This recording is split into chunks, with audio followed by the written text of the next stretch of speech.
Umar அவர்களிடத்திலே ரலியல்லாஹு அன்ஹு உபை அவர்கள் ஒரு முறை கேட்டார்கள், உமர் அவர்களே, தக்குவா என்றால் என்ன என்று. உபை அவர்களுக்கு உமர் அவர்கள் சொன்னார்கள், உபையே, ஒரு முள்ளுள்ள இடத்திலே நடந்திருக்கிறாயா? உபை சொன்னார்கள், ஆம். எப்படி நடப்பாய்? ஆடைகளை உயர்த்தி பிடித்துக் கொண்டு எந்த இடத்திலே முள்ளில்லையோ அந்த இடத்தில் என்னுடைய பாதத்தை வைத்து செல்லுவேன். உமர் சொன்னார்கள், தாக்க தக்குவா, அதுதான் உபையே தக்குவா என்று.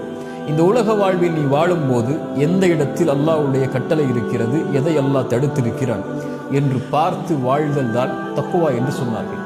இப்படி வாழக்கூடிய மனிதர்களை அல்லாஹ் சொல்கிறான், ஃபஇன்னல்லாஹ யுஹிப்புல் முத்தகீன். இந்த தன்மையை சுமக்கக்கூடிய முத்தகீன்களை அல்லாஹ் நேசிக்கிறான். அல்லாஹ் நேசித்தால் என்ன ஆகும்? அல்லாஹ் அடுத்து சொல்கிறான், வஅலமு, அறிந்து கொள்ளுங்கள், அன்னல்லாஹ மஅல் முத்தகீன். இந்த தக்குவா உடையவர்களோடு தான் அல்லாஹ் இருப்பான். அல்லாஹ் ஒருவரை நேசித்தால் அவரோடு அல்லாஹ் இருப்பான். அல்லாஹ் ஒருவரை நேசித்து அவரோடு அல்லாஹ் இருந்தால் ஃபமன் இத்தகா வ அஸ்லஹ் ஃபலா ஹௌஃபுன் அலைஹிம் வலா ஹும் யஹ்ஸனூன்.